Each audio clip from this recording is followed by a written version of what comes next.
ഗോവ അത്യാവശ്യം നല്ലൊരു കേരളത്തിൻ്റെ പുറത്ത് ഏറ്റവും നല്ലൊരു ബീച്ച് ഡെസ്റ്റിനേഷൻ ഏതാണെന്ന് വെച്ച് കഴിഞ്ഞാൽ ഞാൻ പറഞ്ഞ ചീപ്പ് ആൻഡ് ബെസ്റ്റ് ബീച്ച് ഡെസ്റ്റിനേഷൻ ഏതാണെന്ന് വെച്ച് കഴിഞ്ഞാൽ ഒറ്റ വാക്കിൽ നമുക്ക് ഗോവ പറയാം. കാരണം 22ഓളം ബീച്ചുകളുള്ളൊരു ഡെസ്റ്റിനേഷൻ പോയിൻ്റാണ് ഈ ഗോവ എന്ന് പറയുന്നത്. അതേപോലെ തന്നെ ഡോൾഫിൻ വിസിറ്റൊക്കെ പോകാനായിട്ടുള്ള പറ്റുന്ന രീതിയിലുള്ള ബീച്ചുകളും കാര്യങ്ങളെല്ലാം ഈ ഗോവയിലുണ്ട്.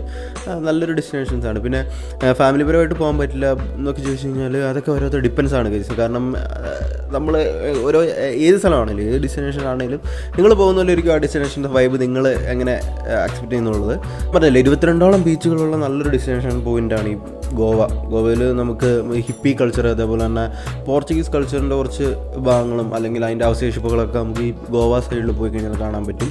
ഒക്കെ ഗുണം എന്താണെന്ന് വെച്ച് കഴിഞ്ഞാൽ സൺസെറ്റും സൺറൈസും ഒക്കെ കാണുക എന്ന് പറഞ്ഞാൽ വളരെ മനോഹരമായിരിക്കും. നമ്മൾ എൻ്റെ ഈ കണ്ടിട്ട് ഇവിടെ നമ്മൾ മൗണ്ടൻസിൽ കാണുന്നത് ഈ പല ലൊക്കേഷനിൽ നിൽക്കുമ്പോൾ പല രീതിയിലായിരിക്കും നമുക്ക് ഓരോ സാധനങ്ങളും ഫീൽ ആകുന്നത്. ഈ സൈഡിൽ ഏറ്റവും കൂടുതലായിട്ട് കാണാനുള്ളത് വാട്ടർ ആക്ടിവിറ്റീസ് ഉപരി നമുക്ക് ഈ സൺസെറ്റും സൺറൈസും എന്നൊക്കെ പറയുന്നത് വളരെ നല്ലൊരു എക്സ്പീരിയൻസ് തരുന്നൊരു കാര്യമാണ്. നമുക്ക് മൈൻഡ് ഫ്രഷ് ആകാനൊക്കെ ആയിട്ടുള്ളൊരു എക്സ്പീരിയൻസ് കിട്ടുന്നൊരു സംഭവമാണ്. മാർച്ച് മെയ്യിലൊക്കെ സമ്മറാണ്. അത് ജൂൺ ആഗസ്റ്റൊക്കെ വരുമ്പോഴത്തേനും ചെറിയൊരു റെയിനും കാര്യങ്ങളൊക്കെ ആയിട്ട് റെയിൻ സീസൺ തുടങ്ങും. നവംബർ ടു മാർച്ചൊക്കെ വരുമ്പോഴത്തേനും അത്യാവശ്യം നല്ല തണുപ്പും അതേപോലെ തന്നെ ചെറിയൊരു മിസ്റ്റും അങ്ങനത്തെ ഉള്ള കാര്യങ്ങളൊക്കെ കിട്ടുന്നൊരു സമയമാണ്.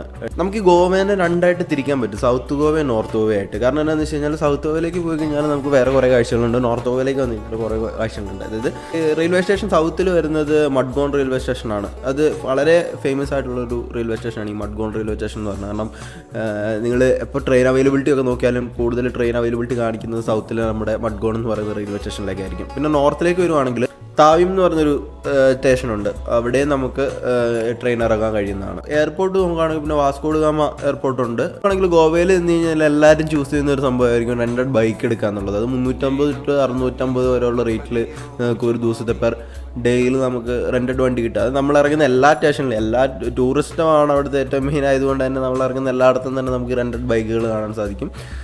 അവിടെ നിന്ന് എടുത്തു കഴിഞ്ഞാൽ പെട്രോൾ കൂടാണ്ടാണ് റേറ്റ് പറഞ്ഞത്. പെട്രോൾ നിങ്ങൾ അടിക്കേണ്ടി വരും, അല്ലാണ്ട് നമുക്ക് ഈ റേറ്റിന് അവിടെ റെൻറ്റഡ് വണ്ടി കിട്ടും. അതിൽ 22 ബീച്ചസ് ഉണ്ട്. അതിൻ്റെ അകത്ത് വാട്ടർ ആക്ടിവിറ്റീസ് നടക്കുന്ന ബീച്ചസ് ഉണ്ട്, ഫോർട്ടുകളുണ്ട്, അതേപോലെ തന്നെ കൾച്ചർ, പിന്നെ കുറേ സീ ഫുഡ് അങ്ങനെയുള്ള വെറൈറ്റി ഐറ്റംസ് ഒക്കെ നമുക്ക് ഗോവയിലെ കുറച്ച് സ്പെഷ്യാലിറ്റീസ് ആണ്. നമ്മളിപ്പോൾ ഗോവയിലേക്ക് പോകുമ്പോൾ 2 നൈറ്റും ഒരു 3 ദിവസമൊക്കെ ആയിട്ട് കൂട്ടുവാണെങ്കിൽ ഫേമസ് ആയിട്ട് കുറച്ച് ഡെസ്റ്റിനേഷൻസ് ഉണ്ട്. Aguada fort, Sinquerim beach, Sinquerim fort, Calangute beach, Baga beach, ഇത് നമുക്ക് ഒറ്റ ദിവസം കൊണ്ട് കണ്ടു തീർക്കാം. പിന്നെ രണ്ടാമത്തെ ദിവസം വരുമ്പോഴത്തേനും നമുക്ക് അവർ ലേഡി ഇമ്മിക്കുലേറ്റ് ചർച്ച് എന്ന് പറഞ്ഞിട്ട് വളരെ ഫേമസ് ആയിട്ടുള്ളൊരു ചർച്ചാണ്. കാരണം നല്ലൊരു വിഷ്വലി ഭയങ്കര ബ്യൂട്ടിഫുൾ ആയിട്ടുള്ളൊരു ചർച്ചാണത്. പിന്നെ ഓപ്പണിംഗ് ടൈം ഉണ്ട് അവിടെ 9 മണി തൊട്ട് 6 മണി വരെ നോർമൽ ടൈമിൽ ഓപ്പൺ ആയിരിക്കും. സൺഡേ ആകുമ്പോഴത്തേനും അത് 10:30 തൊട്ട് 6:30 വരെ ആകും.